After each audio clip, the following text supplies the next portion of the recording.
Okay, hai, Assalamualaikum semua. Hari ni saya nak tunjukkan saya unboxing saya punya face brush set. Okay, yang ni saya tunjukkan iaitu eyeshadow brush. Okay, ni adalah untuk blend. Ini bukan untuk blend, untuk letak eyeshadow sahaja. So untuk eyeshadow kita ada blending brush, itu brush yang lain. Yang kedua ni saya ada angle blush brush.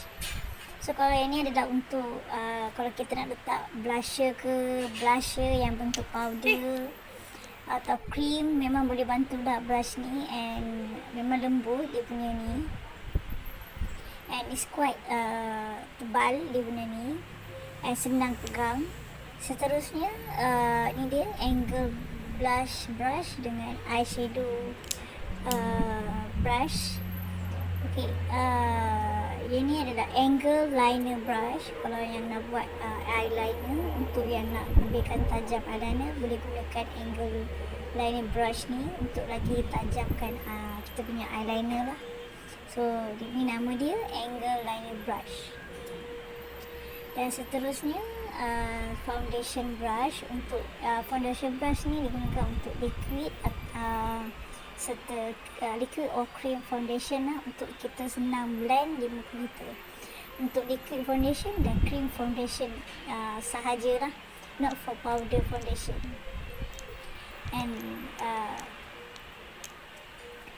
okay, saya susun sekejap dia punya brushes. Yang korang boleh nampak dia punya brushes ada berapa. Okay, so setiap set ni dia tulis nama-nama dia, nama-nama brush tadi. And as you can see, ni kucing saya. Okay, saja. And this one is the fan brush. Yang ni yang korang mesti tahu. Kacau lagi. Okay, yang korang mesti tahu ni adalah untuk letak highlight di kita punya chin, kita punya bone untuk senang letak highlighter lah. Okay, dia bentuk fan sikit, so nama dia adalah fan brush. Alright, so kat sini ada brush yang sis letakkan, so korang boleh tengok. And please comment yang mana yang korang suka, and please share and like this video. Ni hari ni sis tunjukkan, sis beli face brush set yang memang sis nak lah for easy makeup daily. And ada senang lagi, dia tertera nama-nama, boleh sis tahu dan senangkan sis untuk tahu yang mana brush yang sesuai untuk setiap application. Okay, and ini saja video sis pada hari ini. Korang boleh komen brush apa yang korang suka serta brush apa yang korang kerap pakai.